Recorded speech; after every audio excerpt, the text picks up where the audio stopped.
ស្វាគមន៍កម្មការការចែករំលែកមេរៀនថ្មីដែលយើងនឹងជជែកអំពីcompound noun អញ្ចឹងប្រហែលជាយើងធ្លាប់បានឮធ្លាប់បានឃើញឬក៏ធ្លាប់បានប្រើប្រាស់ជាច្រើនមកហើយទៅទាក់ទងទៅនឹង compound noun អញ្ចឹងតាមរយៈមេរៀននេះគឺយើងនឹងអាចស្គាល់អំពីថាតើអ្វីទៅជា compound noun ហើយយើងក៏អាចនឹងដឹងអំពីរបៀបសរសេរថាតើយើងអាចសរសេរវាបានប៉ុន្មានរបៀបហើយយើងក៏នឹងអាចដឹងដែរថាប្រភពនៃ compound noun តើវាមានប្រភពមកពីណាហើយអ្វីខ្លះក៏ប៉ុន្តែជាដំបូងខ្ញុំសូមបង្វែរចំណាប់អារម្មណ៍យើងឲ្យមកចាប់អារម្មណ៍ទៅលើនិយមន័យរបស់វាសិនដើម្បីឲ្យស្គាល់ថាតើអ្វីទៅជា compound noun មែនទែនអញ្ចឹងមែនទែនទៅ compound noun នេះបើសិនជាតាមលោកHerring ដែលសៀវភៅរបស់គាត់បោះពុម្ពនៅក្នុងឆ្នាំ2016នៅក្នុងទំព័រ48ដល់53គាត់បានឲ្យនិយមន័យទៅលើ compound noun នេះថា A compound noun is a noun consisting of two or more words working together as a single unit to name a person, place, or thing. Compound nouns are usually made up of two nouns or an adjective or a noun. But other combinations are also possible as well ដូច្នេះតើទៅនឹងនិយមន័យនៃ compound noun នេះបើសិនជាតាមលោក Herring ដែលសភៅរបស់គាត់បោះពុម្ពនៅក្នុងឆ្នាំ2016យើងគាត់បានឲ្យនិយមន័យទៅលើ compound noun នេះថាគឺជានាមមួយដែលបង្កើតឡើងពីពាក្យពីរឬក៏ពាក្យច្រើនដែលធ្វើការរួមគ្នាជាឯកតាតែមួយដើម្បីបង្ហាញអំពីមនុស្សឬក៏ទីកន្លែងឬក៏វត្ថុជាដើមដូច្នេះមានន័យថានាមនេះគឺវាកើតឡើងអំពីការផ្សំរវាងពាក្យចំនួន2ឬក៏ច្រើនជាងនឹងចូលគ្នាដើម្បីបង្កើតបានទៅជានាមមួយពាក្យដែលពិពណ៌នាអំពីមនុស្សឬក៏ពេលខ្លះអាចជាពីទីកន្លែងឬក៏ពេលខ្លះក៏អាចជាពីវត្ថុផងដែរហើយគាត់ក៏បានបន្ថែមទៀតផងដែរថា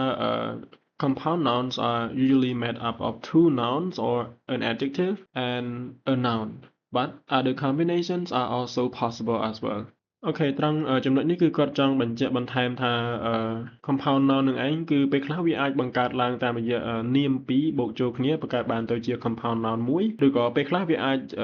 adjective បូកជាមួយនឹងនាមហើយបង្កើតទៅជា compound noun មួយផងដែរហើយលើសពីនេះគាត់ក៏បានបញ្ជាក់ថែមថាពេលខ្លះវាអាចមកពីប្រភពផ្សេងគ្នាក៏អាចមានដែរចំណុចបន្ទាប់គឺ generally the first word in compound noun tells us what kind of person or thing it is or what purpose he, she or it serves while the second word defines the person or object telling us who or what it is ដូច្នេះដូចយើងបានជាមកហើយថា compound noun គឺវាកើតឡើងអំពីការផ្សំរវាងពាក្យពីរចូលគ្នាឬក៏ច្រើនជាងពីរចូលគ្នាទៅបង្កើតបានទៅជា compound noun មួយដូច្នេះនៅត្រង់ចំណុចនេះគឺមានន័យថា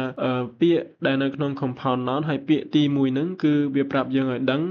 ថាមនុស្សឬក៏វត្ថុនោះគឺជាប្រភេទអ្វីឬក៏មានគោលបំណងអ្វីខណៈពេលដែលពាក្យទី2កំណត់និយមន័យរបស់មនុស្សឬក៏វត្ថុនោះដោយប្រាប់ថាវាជានរណាឬក៏វាជាអ្វីជាដើមអញ្ចឹងយើងអាចក៏លេចមកមើលឧទាហរណ៍នៅខាងក្រោមនេះគឺយើងនឹងឃើញពាក្យជាច្រើនដូចជាពាក្យថា water bottle dining room backpack policeman ហើយក៏មានពាក្យចុងក្រោយគឺពាក្យថា whiteboard ក៏ប៉ុន្តែទាំងអស់នេះគឺជាពាក្យសម្រាប់ហើយយើងហៅវាថាជា compound noun បាត់ទៅហើយអញ្ចឹងពាក្យទាំងអស់នេះមកពាក្យទេអត្ថន័យរបស់វាជា single unit ក៏ប៉ុន្តែ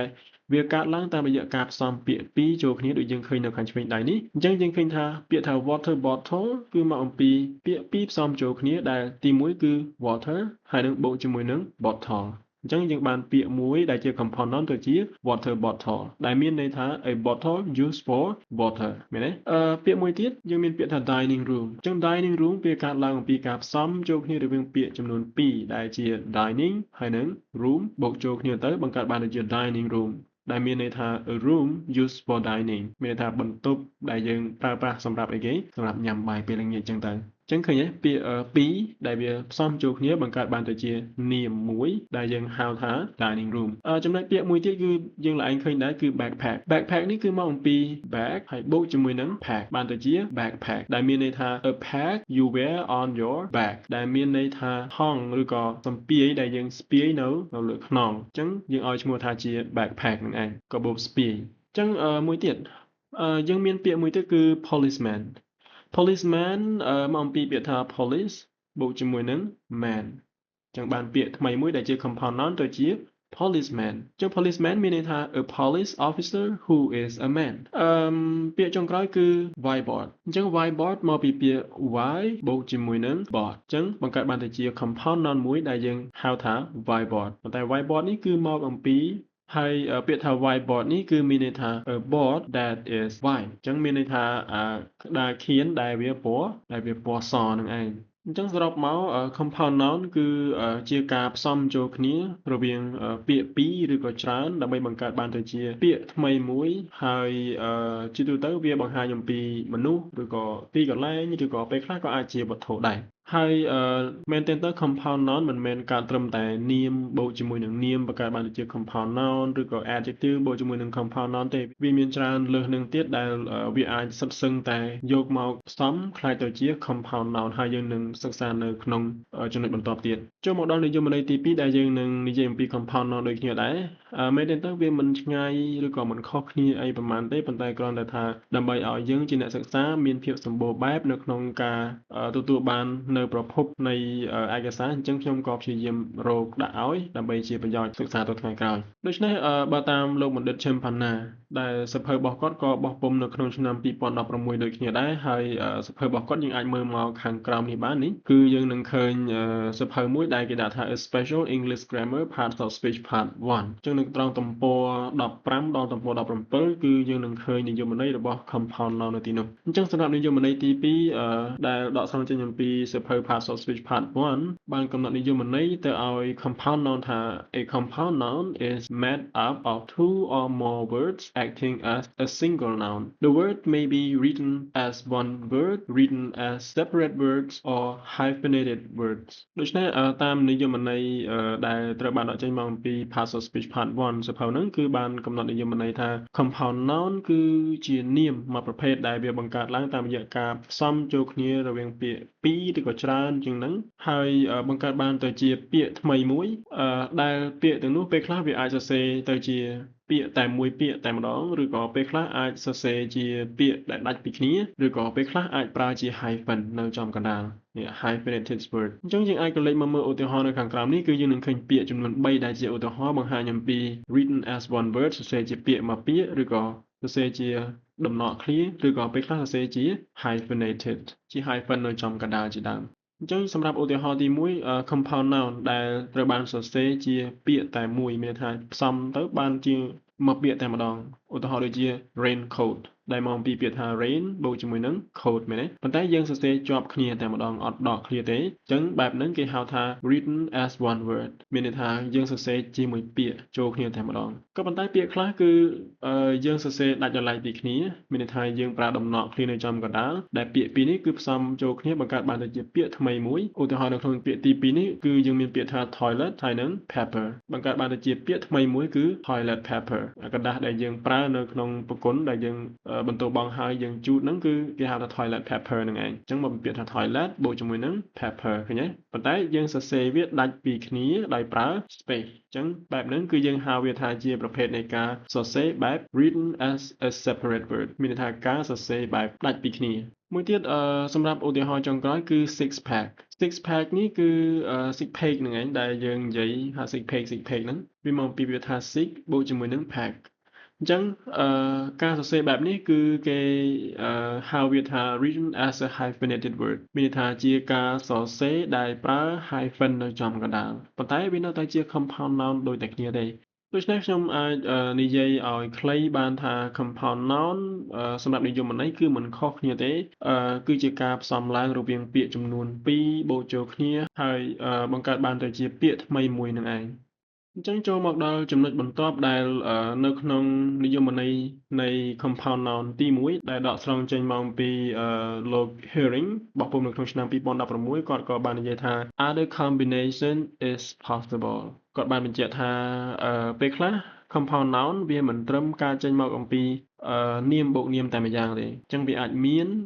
ប្រភពផ្សេងៗទៀតដែលបង្កើតបានទៅជា compound noun ដូចគ្នាដែរអញ្ចឹងយើងអាចក្រឡេកមកមើលនៅត្រង់ចំណុចនេះគឺ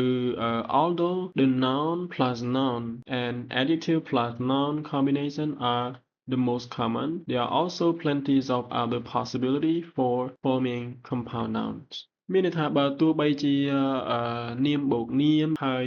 adjective បូកជាមួយនឹងនាមការផ្សំបែបនេះវាពេញនិយមក៏ដោយឬក៏វាឃើញតែច្រើនក៏ដោយក៏ប៉ុន្តែក៏មានច្រើនផងដែរដែល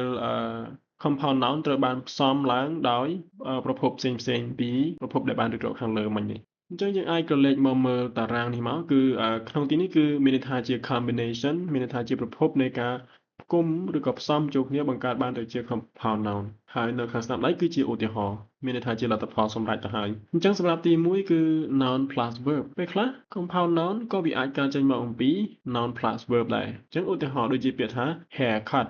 ឬក៏ rainfall ឬក៏ sunrise ឬក៏ sunset មែនទេយើងឃើញពាក្យថា hair ជា noun ហើយបូកជាមួយនឹងពាក្យថា cut អញ្ចឹងបានទៅជា haircut noun បាត់ហើយអញ្ចឹងជា compound noun ឬក៏ដូចជាពាក្យថា rainfall មកពីពាក្យថា rain បូកជាមួយនឹង fall ដែលជា verb អញ្ចឹងបូកចូលគ្នាទៅបង្កើតបានទៅជា rainfall ហើយ sunrise ក៏ជា noun ដែរមកពីពាក្យថា sun បូកជាមួយនឹង rise អញ្ចឹងបូកចូលគ្នាទៅបង្កើតបានទៅជា sunrise sunset ក៏ដូចគ្នាដែរ sun បូកជាមួយនឹង set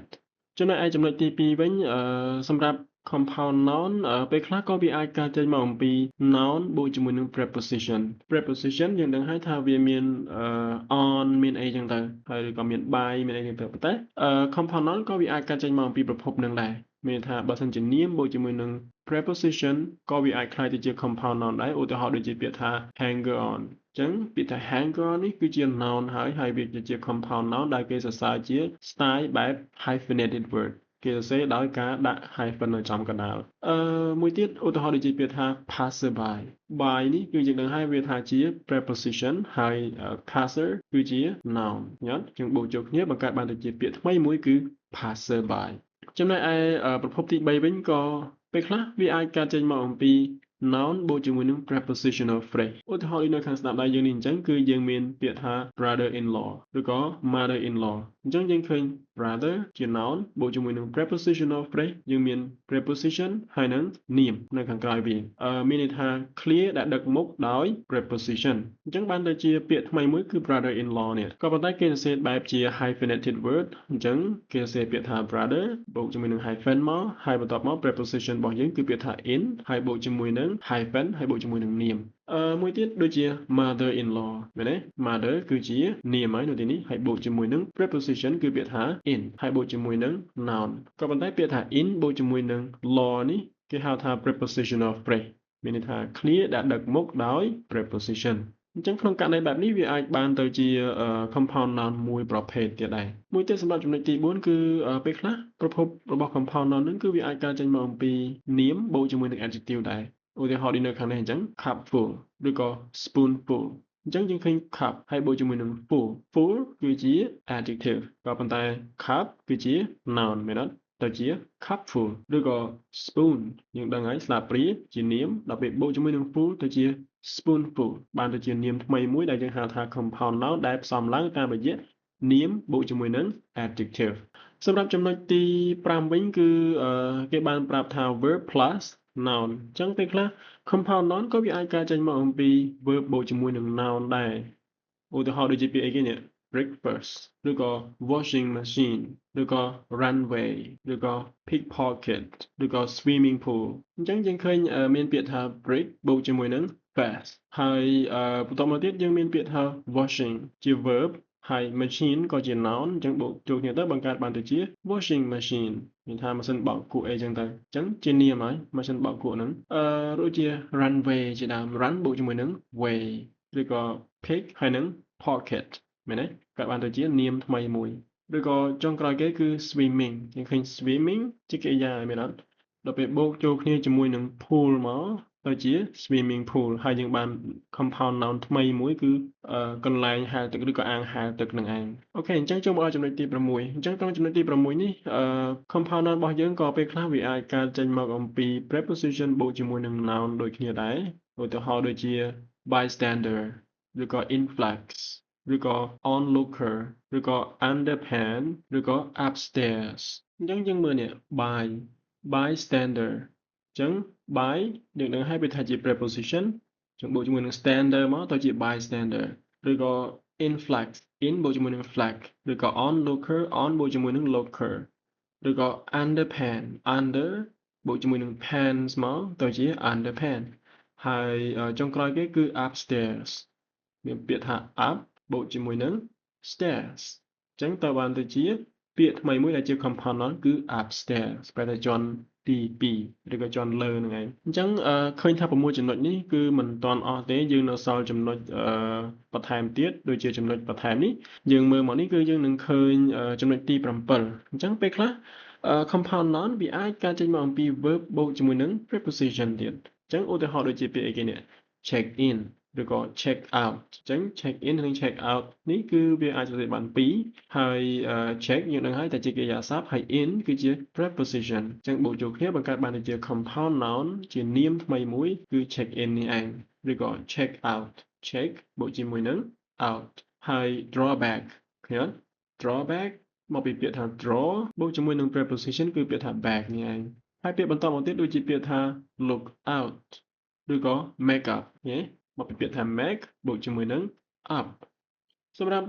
ប្រភពទី8នៅក្នុងប្រភពទី8នេះគេថា compound noun ពេលខ្លះក៏វាអាចកើតចេញមកអំពី adjective បូកជាមួយនឹង verb ឧទាហរណ៍ដូចជាពាក្យអីគេនេះ dry cleaning dry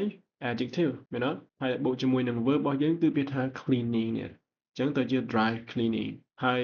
ឧទាហរណ៍ដូចជា public speaking ឧទាហរណ៍សម្រាប់ចំណុចទី9ដែលជាចំណុចចុងក្រោយ